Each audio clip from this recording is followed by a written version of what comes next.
Assalamualaikum warahmatullahi wabarakatuh. Waalaikumsalam warahmatullahi wabarakatuh. Alhamdulillah al-qail fi kitabihil jalil syahrul ramadan alladzi unzila fihi al-Qur'an hudan linnas wa bayyinatin minal huda wal furqan. Faman syahida minkum asy-syahra falyasum. Saimin, saimat, rekan-rekan rahimakumullah. Tema hari ini setan dibelenggu ya. Bulan Ramadan setan dibelenggu kalau nggak salah ya. Tema aslinya itu. Tema palsunya nggak tahu apa kan.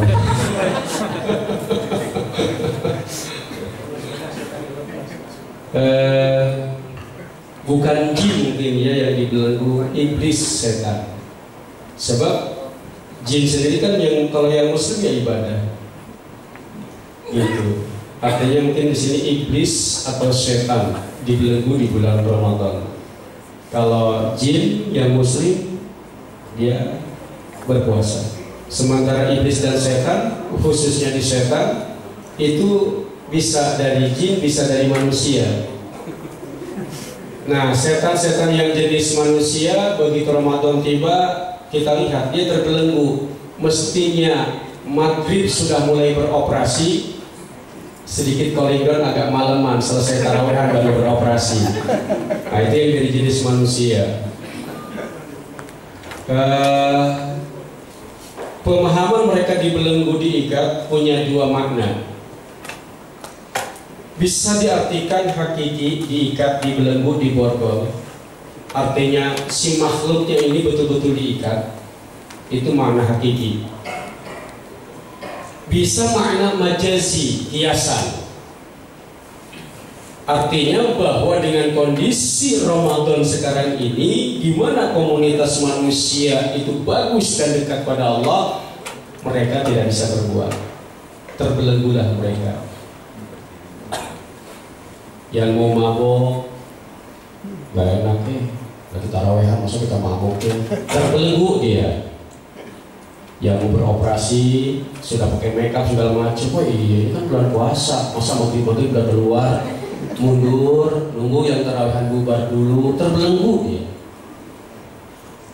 Siang yang biasa apa namanya, yang biasa meninggalkan puasa mau ngerokok aja nggak enak, walaupun tukang parkir di depan ngerokok aja asik. Saya tegur, saya bilang, mas muslim ya? Iyalah pak, bapakmu muslim, kamu muslim. Ini bulan apa? Dia bulan puasa pak. Kamu nggak puasa? Ya nggak bisa jawab dah, gitu. Saya bilang lagi dapat kamu. Ya siapa tahu dia lagi dapat tukang parkir kan. Kalau lagi dapat kita juga maklum. Kemudian hadirin rahimakumullah, dibelenggu bisa makna hakiki, bisa majazi. Pernah saya ceritakan kan kemarin itu bahwa si anak muda menjelang maghrib ngabuburit lewat pemakaman, di tengah pemakaman ada seorang gadis sedang duduk di atas kuburan. Gitu. Ditemui, disamperin, ngajak kenalan. Mbak, kok maghrib SMS di atas kuburan? Iya mas, habis di bawah nggak ada sinyal katanya dia. Makanya hati-hati. Dibelenggu bukan berarti mutlak makna hakiki dia diikat, tidak. Yang paling tepat adalah makna majazi, hiasan. Iblis mengganggu manusia, cari frekuensi, cari sinyal. Kalau nggak ada sinyal nggak bisa. Pemicu munculnya frekuensi atau sinyal dua: lemah ibadahnya atau lemah pikirannya si orang tersebut. Ketika ibadah dia lemah, frekuensi atau sinyal bagus, iblis mengintervensinya. Tapi aneh juga, banyak orang soleh tapi kok terganggu jin. Ya tadi nggak cukup dengan kesolehan, pikiran juga itu pemicu diganggunya jin. Ibu punya suami, keseharian bengong, dia habis buka orang taraweh, suami ibu dia. Jangan biarkan buka siang. Khawatir jin itu potensi untuk diganggu jin tinggi. Segera, kenapa sih Pak? Kok banyak melamun sejak awal Ramadan? menghadapi lebaran biaya hidup lebih tinggi? Enggak mah. Terus kenapa dikirim pulang kampung, lalu emak di kampung suka nanyain daging? Enggak mah. Tapi papa ngelarang terus, kenapa sih? Pengen kawin lagi? Udah suruh kawin, bu. Suami ibu suruh kawin, kasihan. Kesurupan kalian. Kesurupan. Kalau begitu kesurupan, bu, kasihan. Yaudah pak, daripada kesurupan kawin ya pak, kan gitu. Setuju? Kata ibu masih mending kesurupan ya. Biarin aja kesurupan daripada kawin lagi, ya bu ya. Udah biarin aja bu, kesurupan dah. Pak, orang soleh mati, masuk alam barzakh, malaikat nanya, ya Allah, ini dua-duanya soleh, apa saya antar ke surga? Tak dulu, udah pada kawin belum? Yang satu istrinya 2, yang satu, yang istrinya 2 antarin ke surga. Yang istrinya 1 ntar aja, biarin dulu kan. Nah, malaikat juga nanya kenapa? Malaikat juga nanya tuh kenapa gitu. Terus kata Allah, yang istrinya 2 dia takut sama aku, yang istrinya 1 takutnya sama istrinya, biarin aja.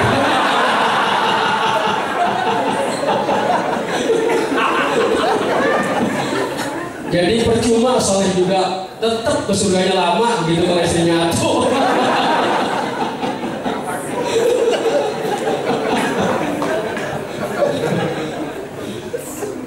Tapi kan suami ibu nggak ada di sini kan? Ini mah suami orang lain, biarin aja. Jadi percuma soleh juga kalau istrinya 1, tetap ke surganya lama, ditunda. Gitu. Khauf dan roja kan harus lillah. Takut sama Allah, harap sama Allah. Nah ini takutnya sama istri. Ya bener lah, lama ke surga. Jadi alhamdulillah bu, rekan ibu yang ada di depan ibu ini semuanya adalah golongan orang-orang takwa. Takut sama yang tua.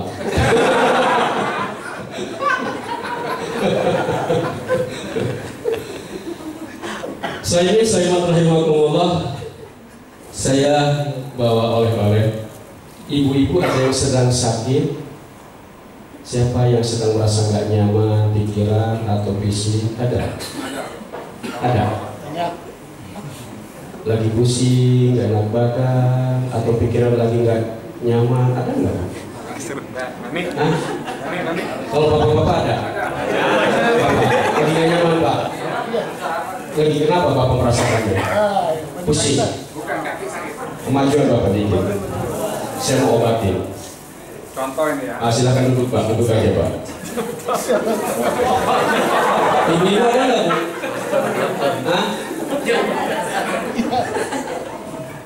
Ibu-ibu ada yang sakit, ada yang gak enak. Gratis pak, mau bayar. Emang saya jaga bodoh.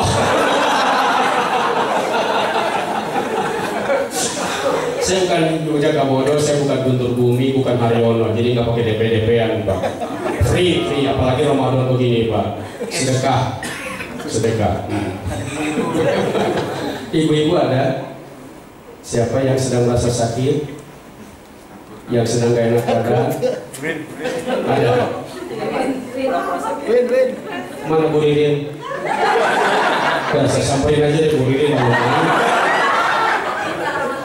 Ya kalau perempuan memang kita sama perempuan harus sedikit agresif. Kalau dikiri datang susah memang. Yang mana Bu Ririn?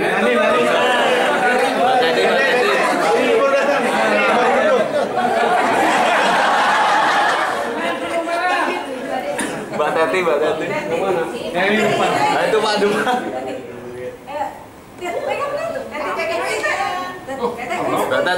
Dede aja, Bu Dede. Jadi saya akan angkat penyakit bapak kan ngeluh di kaki ya. Iya, akan saya angkat. Gak usah dibuka lah.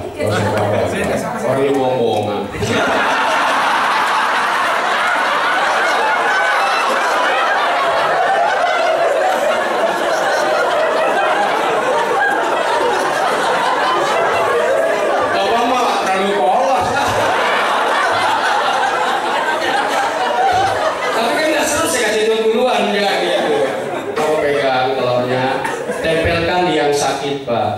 kan yang sakit, Bapak baca sebisa Bapak lah. Mau Allahumma inni a'udzubika minal musibah. Gitu, udah sebisa-bisa lah mau apa siapa doanya, sebodoh amat. Nah kalau udah selesai Pak, taruh di sini Pak, taruh di sini, dah. Namanya bawa. Iya. Udah Pak, selesai. Ibu, ayo mau dipegang botolnya, ada. Ibu baca sebisa itu, mau baca apa bodo amat, baca Republika juga boleh. Itu mau baca Republika ke lembaran PKPU boleh tuh. Ya silahkan Bu dipecahkan di mangkok Bu situ Bu. Pecahkan aja. Udah Pak, pecahkan di mangkok situ Pak. Kita lihat. Coba, kenapa Bapak sakit ya? Apa sebabnya Bapak sakit? Nasi goreng. Ini ya. Tuh, lihat. Ada apa ini Pak?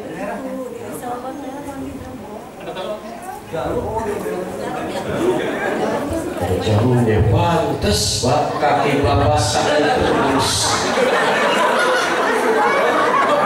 Ada apa itu Pak? Ada kawatnya Pak. Ada kawatnya. Ada apanya Bu di situ Bu? Ada benang. Ada apa lagi? Ada yang lainnya itu Bu. Selain benang yang bikin pikiran Ibu selalu kusut gitu.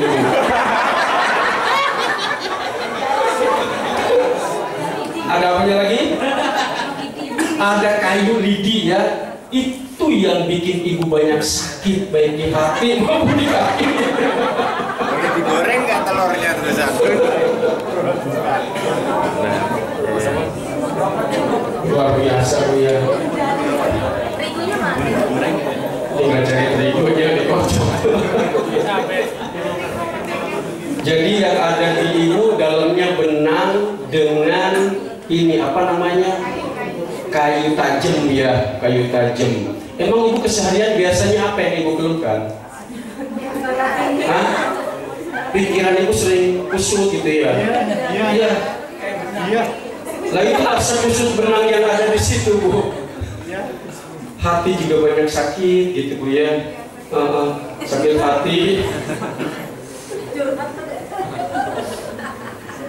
Bapak, Ibu hadirin rahimakumullah.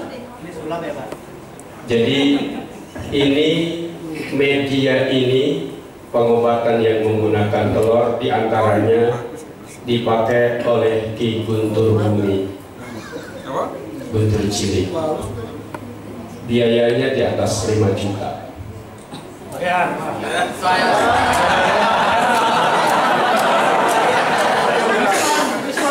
Ya kalau di sana 5 juta, di sini nggak apa-apa, 50% aja.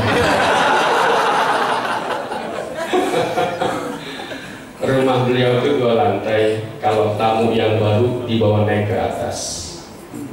Kalau yang lama nggak boleh ke atas, takut jadi provokator, mempengaruhi pasien-pasien baru. Seperti itu.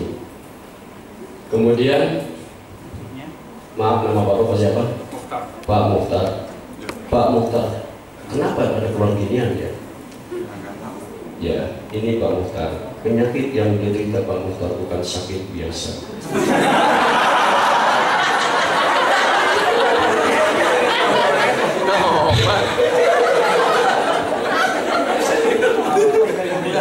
Iya, ini bukan sakit biasa Pak. Konon katanya sakitnya diguna-guna.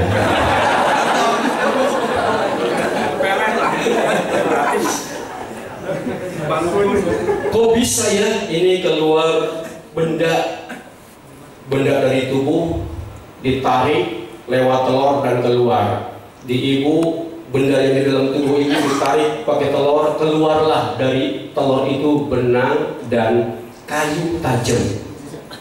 Kok bisa ya begitu? Bisa karena saya bikin sebelumnya begitu. Bukan dari tubuh Ibu itu keluar. Yang udah dibolongin mas saya.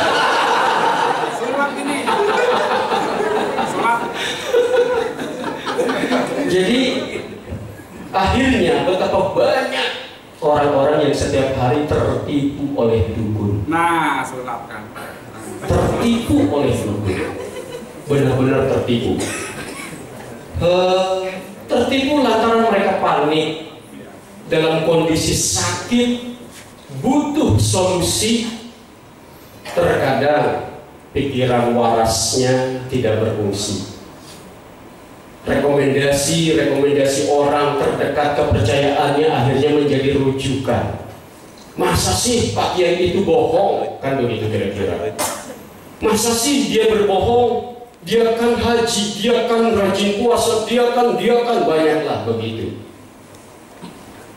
Kata Allah bahwa aladil khisam. Harus sadar bahwa mereka adalah musang berbulu ayam. Habis dimakan. Jadi apa yang dilakukan oleh dukun-dukun dengan metode seperti ini termasuk dengan kambing itu bohong. Tadinya saya mau berpikir praktek pakai kambing juga, cuman biaya kambingnya gede banget. Kambing 1 juta, amplop gak nyampe 1 juta.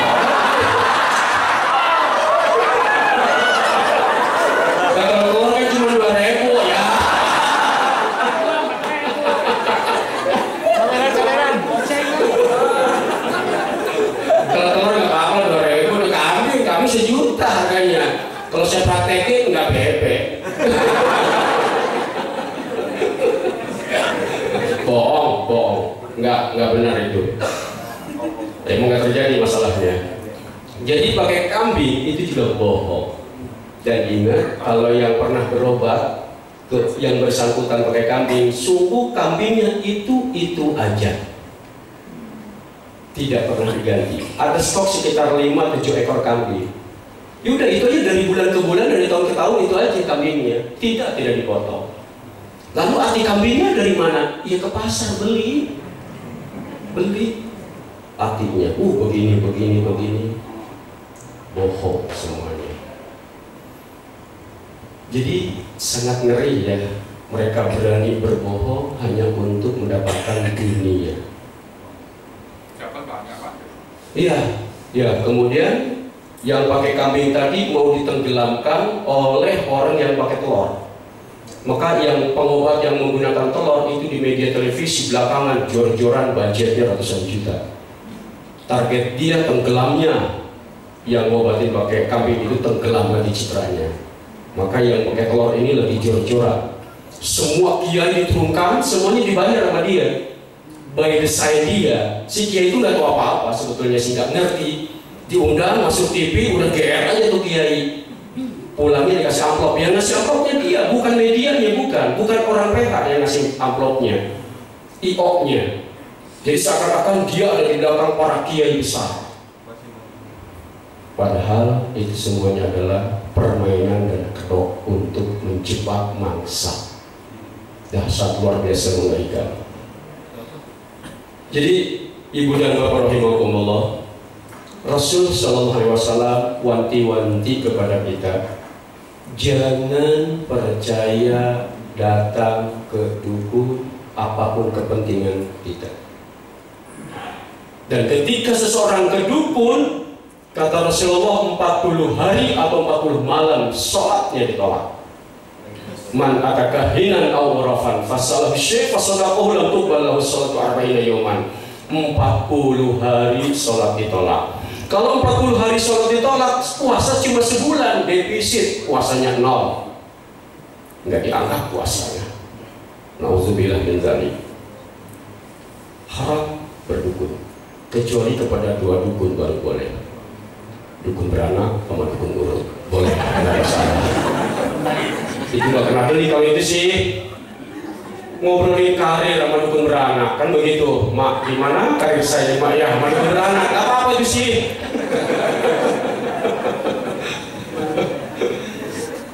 Iya, habis futsal terkilir larinya kan ke dukun, boleh. Dukun urut, kenapa boleh? Karena yang dilakukan dukun beranak dan dukun urut rasional, ilmiah, tidak bertentangan dengan akal dan secara syar'i boleh. Jadi untuk memilah memisah dukun yang boleh dengan yang tidak boleh 2. nakli dan akli. Akli, akal. Kalau akal sudah mengatakan kok, sudah, jangan dilanjut. Ibu problem rumah tangga, datang ke kiai. Si kiai bilang, sini masuk. Dibawa sama kiai ke kamar, berdua saja sama kiai. Ibu, kok kiai ngajak saya ke kamar berdua saja? Sudah diawali dengan kok, jangan dilanjut. Tidak benar secara syar'i. Tapi dia kan nggak pakai izin. Enggak, tapi secara syar'i itu nggak benar. Kecuali ibu bersama muhrim, bersama wali, atau kiai bersama istri atau bersama anak di depan orang banyak, no problem. Kalau cuma berdua, haram hukumnya. Banyak peristiwa dan banyak kejadian. Di rumah tangganya konflik, datang ke dukun, istilahnya cari solusi, akhirnya masalah bertambah lagi. Dia dicintai oleh sang dukun. Kasus di Lubang Buaya ada dukun tersohor. Siapa tuh? Jaka Bodo. Home care, perawatan medis, tim dari rumah sakit Haji Pondok Gede. Sang dokter ngerti bahwa dia mau diundang dan akan merawat orang yang bukan biasa seperti orang biasa. Artinya ketika bawa perawat, dia pilih-pilih perawat. Dia ambil perawat yang terjelek di antara perawat supaya tidak jadi fitnah di sananya. 2 perawat dibawa, kemudian sang dokter bilang sampai di sana, kalau saya pahami kata dokter, hati-hati supaya tidak kena magic seseorang, jangan menyentuh makanan dan minumannya. Kata sang dokter pemahamannya. Berangkatlah mereka. 1 perawat minum air kemasan karena haus. 2 hari kemudian yang ada di pikiran dia adalah Ki Jaka Bodo. Masuk rumah sakit, kerja lagi, nanya lagi, dok kapan kita ke sono lagi kunjungan? Dokter curiga. Akhirnya rumah tangganya berantakan dan yang ada di pikirannya dia harus kembali ke rumah Jaka Bodo dan selalu terngiang-ngiang, terbayang wajahnya. Maka disinilah kenapa Rasulullah mengharamkan kita untuk berinteraksi dengan para orang-orang yang musyrik tadi, sebab hancur dunia dan akhirat. Sama halnya misalnya dengan diharamkannya babi. Kenapa babi diharamkan? Sebab yang kita pahami misalnya babi setelah dicampur spray 1 jam, dicampur spray lagi 1 jam, tunggu 2 jam kemudian itu daging babi itu bergerak ya. Dagingnya nih, beli sekilo babi, campur spray atau Coca-Cola, dikocok-kocok 1 jam kemudian siram lagi, lihat 2 jam kemudian tuh daging itu bergerak, cacing-cacingnya pada keluar. Haram babi, sebab membahayakan tubuh manusia. Tapi itu babi perempuan, babi laki-laki nggak haram. Oh iya, babi laki-laki nggak haram. Itu fatwa dari Majelis Ulama. Kata Majelis Ulama, setiap yang mengandung babi haram.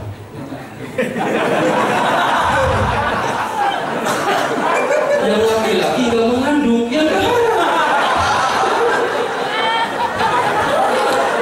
Ya, bener kan? Hai, maksudnya renung. Nah, ini fatwa nggak bener ini. Nggak bener tuh fatwa. Lalu pernyataannya setiap yang mengandung babi haram. Sebelum yang laki-laki kan nggak mengandung, berarti kan boleh. Jadi laki-laki boleh, babi laki-laki nggak apa-apa. Kalau babi perempuan nggak boleh karena dia mengandung babi. Bahasanya salah berarti ya. Itu bukan saya yang salah, dia punya bahasa salah. Kalau saya mah bener. Nah, Bapak dan Ibu hadirin rahimakumullah. Kemudian ketika memang kita punya problem, punya masalah, apapun masalah kita, apapun problem kita, pertama yakini dulu bahwa doa itu adalah obat untuk semua problem kita.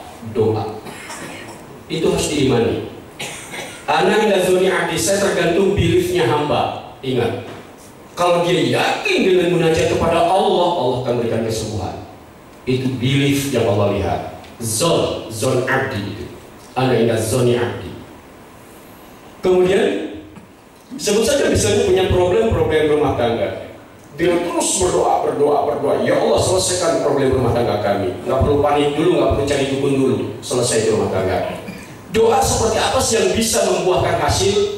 Doa yang diharapkan oleh Rasulullah, yaitu kita di saat menghadap kepada Allah itu bisa memvisualkan Allah. Anta'budallah ka'annaka tarahu. Sembahlah, mintalah kepada Allah seakan-akan kau melihatnya, memvisualkan Allah. Kata Rasulullah, kalau tidak mampu memvisualkan Allah, yakini bahwa Allah melihatmu. Fa illam takun tarahu fa innahu yaraka. Ketika seseorang berdoa, ibadah, menghadap pada Allah dengan memvisualkan Allah, membayangkan ada Allah di depannya, itu kerja otak udah jauh, bukan lagi di gelombang beta seperti sekarang. Orang itu berarti gelombangnya sudah lewat dari beta, masuk ke alfa, bahkan sudah lewat alfa, yaitu ke theta. Ketika seseorang selalu melatih otaknya ke gelombang theta atau ke delta lebih dalam lagi, neuron yang ada di belahan otaknya, baik yang di kanan maupun yang di kiri, ataupun di midbrainnya, cerebellumnya, neuron itu langsung teraktifkan. Ketika neuron ini teraktifkan, belahan kanan, belahan kiri connect, terjadi jalinan silaturahim, koneksitas antara neuron kanan dan neuron kiri. Itu yang menyebabkan dia menjadi sejuk, tenang, tidak gelisah. Maka kata Allah, ala bizikrillahi tatmainnul qulub. Bukankah dengan dekat kepadaku kalian akan tenang? Yang seperti itu dekatnya. Qiyamul Lail adalah satu metode untuk memberikan rangsangan kepada neuron-neuron yang ada di belahan otak manusia. Maka kata Rasulullah, kalau mau sholat malam, buka pintu, tatap langit. Keluar dulu dari rumah, lihat dulu alam. Artinya apa? Bawa dulu gelombang kita ke gelombang alfa. Itu bahasa hari ini kira-kira. Ketika kita lihat alam sejuk, tenang, itu alfa namanya. Ini sudah mulai, baru-baru sudah ada di gelombang alfa. Perlahan-lahan kita takbir, lalu kita berdoa, kita ingat kebutuhan kita, bisa jadi masuk ke theta. Rasulullah mencontohkan sampai ke delta. Delta, kalau seseorang sudah ada di gelombang delta, sungguh dia tidak akan pernah tahu, mati rasa aja orang itu. Dan itu dialami oleh Rasulullah, sholat kakinya bengkak. Sampai Aisyah bertanya, ya Rasulullah, lima taf'al hadza? Kenapa ya Rasulullah sampai begini? Kata Rasulullah, afalam akun akal syukur, apa saya nggak boleh menjadi hamba yang lebih berterima kasih lagi? Kenapa Rasulullah sholat kaki bengkak tidak dirasa? Karena beliau ada di gelombang delta. Kalau di gelombang beta, Allahu Akbar, nyamuk lewat aja langsung. Fatahiyatu mubarakatus sholawatu tayyibatu ilahi ribut aja lah. Begitu imam baca Al-Imran, Imam Al-Imran yang mulainya ini, jangan-jangan sampai habis. Udah ngedumel aja, itu sholat di gelombang beta namanya. Tarawehan, kita pilih 11 rakaat, pengen cepat, nggak taunya lama gitu. Masih mendingan 2-3 sebentar gitu. Ini imam-imamnya belagu sih katanya. Belagu sholat marah-marah kan gitu. Itu dia di gelombang beta. Habis sholat, taraweh, ada kultum, nggak mau berhenti-berhenti, ada stres lagi aja. Ini Ustadz nggak istighfar. Capek dah. Tapi kalau kita ada di gelombang delta, sungguh. Gambaran orang yang ada di gelombang delta adalah seseorang ketika ngantuk ataupun tidur. Seseorang, waktu Jumatan tuh, nah itu dia ada di gelombang theta tuh. Nggak tahu apa yang ngomongin khotib.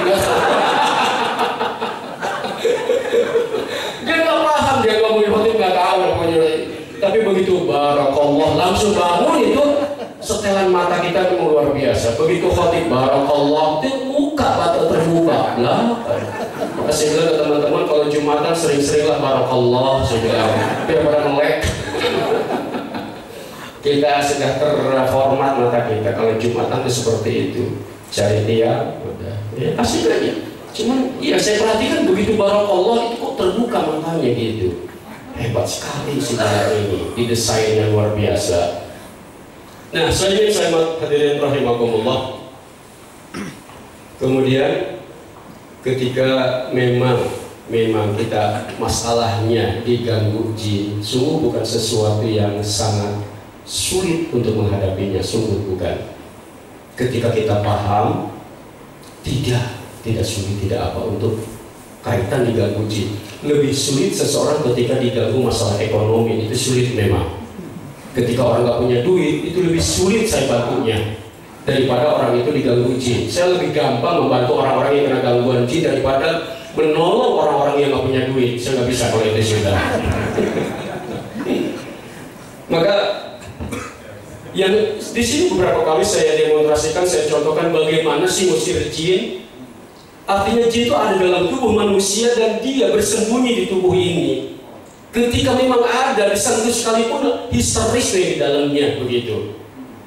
Jadi ya ada metode dengan baca, memang metode dengan baca. Lagi-lagi saya sampaikan ke teman-teman bahwa dengan metode baca tidak setiap kita fasih dalam membaca. Akhirnya kita kesulitan kan kalau metodenya hanya itu. Belum lagi yang kemarin saya ceritakan dengan metode baca, terkadang ketemu jin budak. Seseorang diganggu jin, dibacakan Quran, 4 kabur, jinnya 5, 4 langsung kabur. Yang 1 nggak kabur-kabur, dilanjut besoknya, dilanjut hari ketiga nggak kabur juga. Yang 4 datang lagi, si ustadznya marah, kenapa kalian datang lagi? Maaf ustadz, kami mau jemput dia, ini mah budak katanya. Artinya dengan metode seperti itu benar, tapi tidak setiap kita siap dengan bacaan kita, percaya diri dengan bacaan kita di depan umum. Tapi ada metode lain, yaitu dengan, kalau saya mau istilahkan, udah di smackdown aja lah begitu. Ketika jadi smackdown, hitungan menit itu udah selesai, kira-kira seperti itu. Maka ketika kita terganggu oleh sesuatu yang tadi mistik, apa yang apakah itu kiriman, hipnotis dan sebagainya, bukan sesuatu yang sulit, bukan. Tidak perlu kita mengobrol-ngobrol iman kita. Bertahanlah, istiqomahlah di dalam keimanan. Kemarin siang saya kedatangan tamu 5 orang terkait dengan anaknya yang kena gangguan jin, katanya sihir. Lalu setelah ditangani, mereka nanya, gimana Pak, katanya pagernya, tolong pagerin anak saya. Saya bilang, itu bahasa yang sering kita dengar dalam dunia masyarakat kita, bahasanya pagerin. Saya bilang ke anaknya itu, anaknya udah dewasa. Saya bilang, kamu suka sholat? Ibu suka sholat? Ibunya bilang, kami Katolik Pak. Oh, ibu Katolik ya. Anak-anak ibu juga, ya kami semua keluarga Katolik. Ibu bangga dengan Katolik ibu? Gak tahu juga deh. Ibu nanya pagernya, saya mau jawab yang enak apa yang benar, Bu? Jadi jawabannya ada yang enak, ada yang benar. Enak belum tentu benar, yang benar belum tentu enak. Kalau jawaban yang benar, ibu syahadat, itu pagar buat ibu, sih bilang. Diam si ibu, kata anaknya, saya udah lama tertarik dengan Islam, saya mau syahadat sekarang juga. Anaknya malah nantang begitu, ibunya geleng-geleng balik. Ya itu terserah kalian lah, kata ibunya begitu. Jadi bahasa pagernya, proteksinya apa? Ya lagi-lagi iman kita pada Allah, ibadah kita pada Allah, hubungan kita pada Allah, itu pagernya. Tidak ada yang lain, bukan rekomendasi benda-benda dari para kahin, dari para dukun, tulisan-tulisan Arab yang gak karuan, bukan. Itu pagernya, proteksinya dari gangguan jin, bukan. Ibu, si suami kawin lagi, punya istri muda, antisipasi guna-guna istri muda, dekatkan diri pada Allah. Dekatkan diri pada Allah, Jangan bikin pikiran ibu kacau, biar suami kami lagi bodoh amat yang mau pikirin. Itu yang benar, Bu.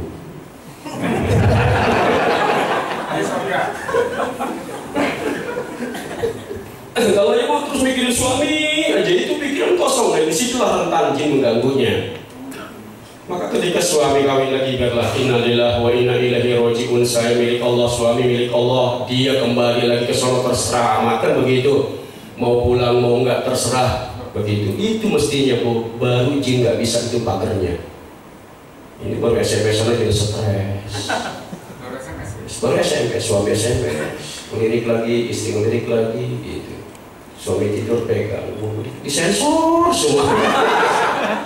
Stres kalau begitu mah, itu jin gampang masuknya kalau udah begitu dah. Ibu rajin sholat, rajin puasa juga nggak jamin kalau seperti itu. Mestinya bebasin aja, terserah lah. Ya suami saya kan udah tua, justru kalau udah tua kawin lagi berarti ibu dulu tidak salah pilih. Udah second aja masih laku, gitu kira-kira. Artinya pilihan ibu memang benar.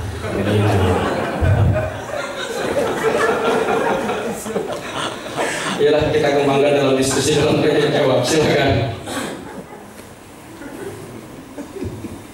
Tapi ini sebelum itu saya mau ngasih saran buat ibu ketika suami berencana mau nikah lagi, ibu ceritakan kisah Umar bin Khattab. Pernah dengar tentang kisah Umar bin Khattab hormat sama istri?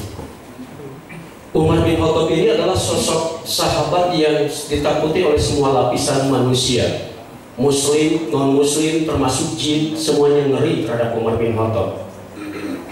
Masuknya Umar bin Khattab ke Islam itu proposal Rasul kepada Allah. Ya Allah, saya minta Umar bin Khattab. Di mata Rasulullah, Umar bin Khattab ini sangat luar biasa. Secara fisik, tongkrongan, jogrogan Umar itu menyeramkan. Fisik tinggi besar. Tanpa dia marah, orang gak takut. Itu Umar. Sahabat berdiri di lapangan, dari jauh kita lihat ada yang paling tinggi, itulah Umar bin Khattab. Umar naik kuda, kakinya nempel ke tanah. Bisa kita bayangkan itu, tinggi besarnya Umar. Sahabat jalan bersama Umar nih, rendeng. Kita dari jauh melihatnya Umar naik kuda, sahabat jalan kaki. Terlihatnya seperti itu. Artinya secara fisik saja udah mendukung Umar itu sangar begitu secara fisik. Belum lagi beliau punya sifat yang tegas, tidak pernah kenal kompromi. Tercontoh terbukti ketika mau hijrah, yang lain agak bersembunyi, Umar terang-terangan, siapa yang mau istrinya jadi janda, anaknya jadi yatim, ayo tungguin, Umar mau hijrah. Nggak ada yang berani. Yang lain ngumpet-ngumpet hijrahnya.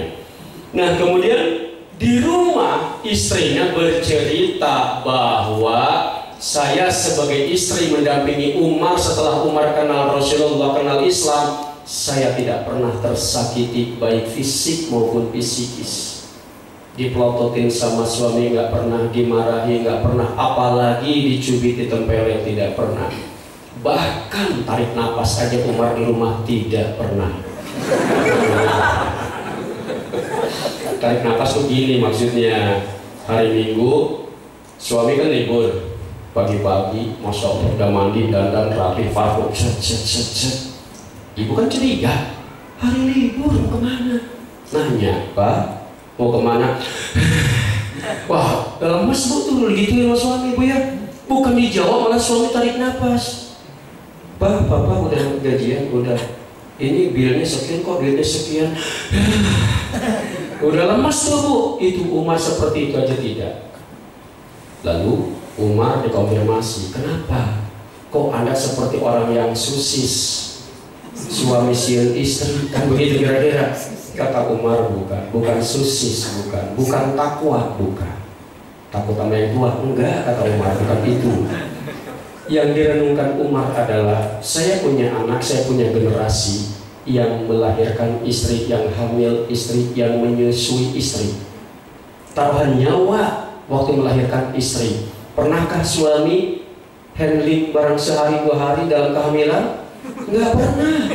Mama capek mah ya, sini gantian mah. Nggak bisa. Setelah si kecil lahir, lihat siang jadi malam, malam jadi siang, itu istri tidur. Si kecil bangun, mama, mimi, itu si ibu saking biasanya melayani anak, mata merem, dia jalan ke dapur, dia tahu di mana gelas, di mana termos, di mana susu. Sambil tidur saking biasanya. Jalan aja tuh botol, masukin itu susunya, diaduk-aduk, masuk kamar lagi, blak lagi tidur, kasih ke anaknya. Setengah jam, mama, mimi, masya Allah, tadi udah habis, katanya salah ngasih, kasih bapaknya. Si ibu mata merem aja udah tahu di mana posisi susu dan termos. Si bapak sambil melotot, teriak-teriak, mama susunya di mana, ma? Ma! Luar biasa, saking nggak pernahnya begitu. Lihat si kecil, si ibu lagi makan, si kecil lihat si ibu berhenti makannya. Dia bawa si kecil ke kamar mandi, dibersihkan. Hebatnya lagi, makannya diterusin. Kita kan gak kepikiran tuh ya. Ih, jorok kan gitu kira-kira. Terus dia makan. Begitu dia makan, kok asam gitu ya. Gak taunya ada yang nempel, gak bersih cuci tangannya. Ih, joroknya ke si ibu ya. Si bapak bisa begitu? Nggak bisa. Hari Minggu libur, si bapak baca koran. Lalu istrinya, Pak sebentar ke warung belanja sayur ya. Iya, berangkat. Begitu berangkat, si kecil seret di depan bapaknya. Itu si bapak apa? Mak lu ada nggak berak? Mak lu pergi berak? Itu terus si bapak. Ditungguin barangkali sebentar lagi datang, ternyata si ibunya kan antri lama sampai si anak berdiri pegel, mulai nggak berani, gemeteran. Si kecil itu kan mau jalan nggak enak, duduk nggak bisa, bapaknya ngelirik, kan gitu. Lalat mulai datang, si ibu juga datang. Akhirnya kan terpaksa si bapak turun tangan, ayo kamar kecil sama bapak. Dibawa si kecil ke kamar kecil. Setelah gemeteran itu anak berdiri, sampai kamar kecil juga nggak langsung ditangani, nggak langsung dihandling, diwirit dulu, pegang jangan, dan gitu. Si bapak mah terlalu ya, pegang jangan, diwirit pantat si anak itu. Inisiatif kreativitas si bapak luar biasa, ambil selang disetir depan. Sampai kempot-kempot pantat saya. Nggak mau copot, kan udah lama nggak copot, pakai jempol kaki ini. Si anak sampai lecet itu pantatnya. Si bapak mah tega, si ibu mah enggak begitu. Lihat, semuanya kan akhirnya kita sadar, semuanya itu istri kan yang melayani seperti itu luar biasa. Disinilah Umar merenung. Istri luar biasa dalam regenerasi. Tapi anak, lihat, bininya ke siapa sih? Ke kita kan, ke suami, ke bapak, bukan ke si ibu. Si gadis mau nikah, boleh ibu menikahkan? Nggak boleh. Harus kita suami, bapaknya. Disinilah Umar merenung, Allah memuliakan saya lewat istri, lantaran istri. Maka tidak ada alasan bagi saya untuk menyakiti istri. Itu cerita Umar. Rekam, sampaikan ke suami ibu. Gitu bu. Kalau suami mau nikah lagi, sampaikan, ceritakan. Dan ingat Pak, seorang wanita itu akan sangat sakit hatinya ketika mendengar suami mau nikah lagi. Benar gak bu? Iya. Maka saya saran kalau mau nikah jangan ngomong-ngomong. Supaya gak dengar.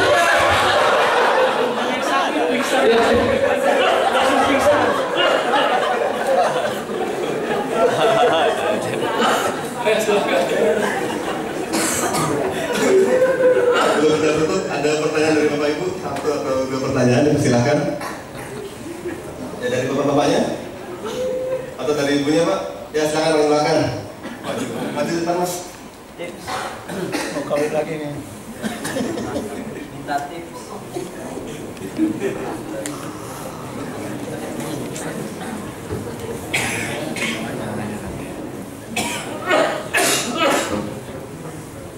Assalamualaikum Pak Ustadz.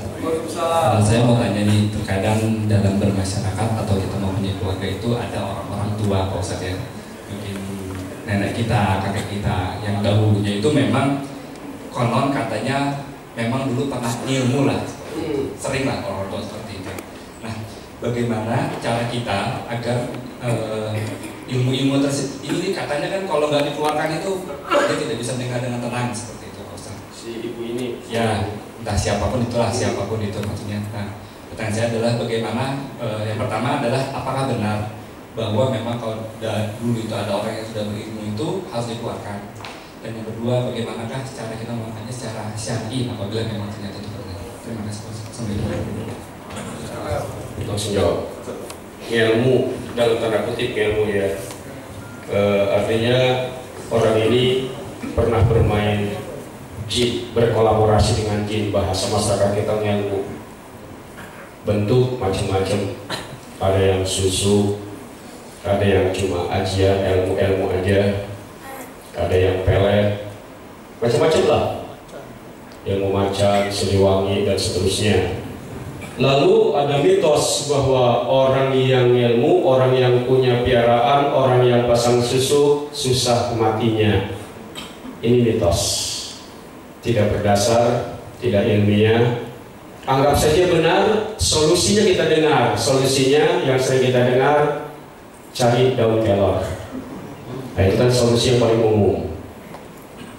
Dipukul-pukulkan daun kelor ke ibu atau ke nenek kita, ke kakek kita yang susah mati. Juga enggak rasional, enggak ilmiah. Yang ilmiah, yang rasional, batang kelornya, bukan daunnya. Setengah meter batang kelor, ke lehernya. Insya Allah, setengah jam mati. Itu rasional begitu. Kalau daun enggak ngaruh.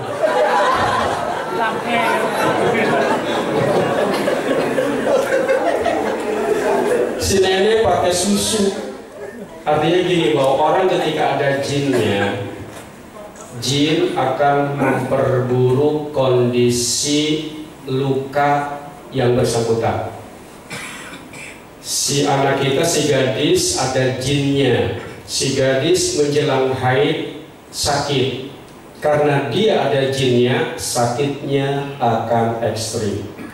Dia merasa sakit yang sangat luar biasa, jungkir balik, istilahnya panas dingin.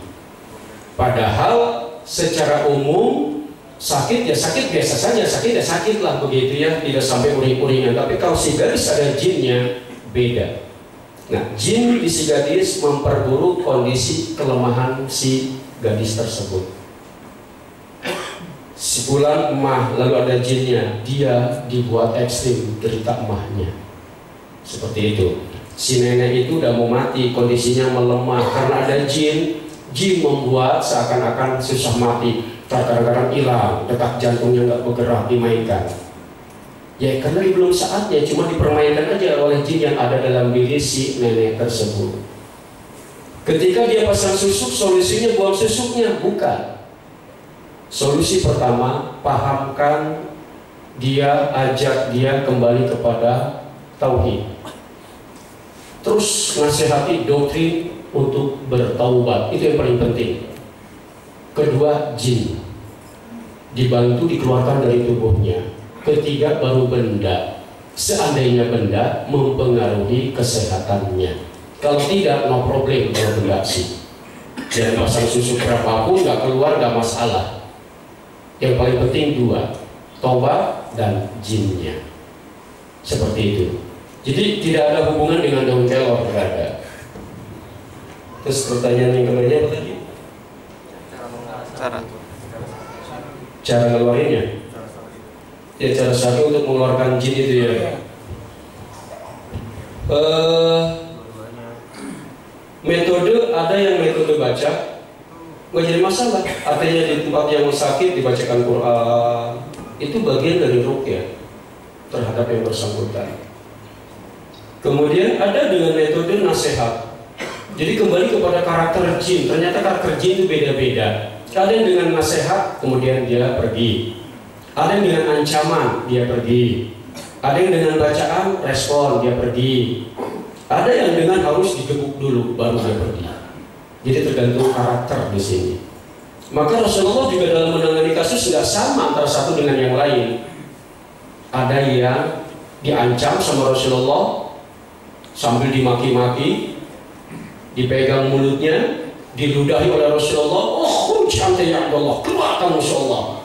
Diludahi, mulut yang bersangkutan, jin pergi. Ada yang digebuk sama Rasulullah, si orang yang terganggu jin itu. Jadi yang ditangani Rasulullah itu beda-beda kasusnya, kembali kepada kira-kira karakter jin yang mengganggu orang itu.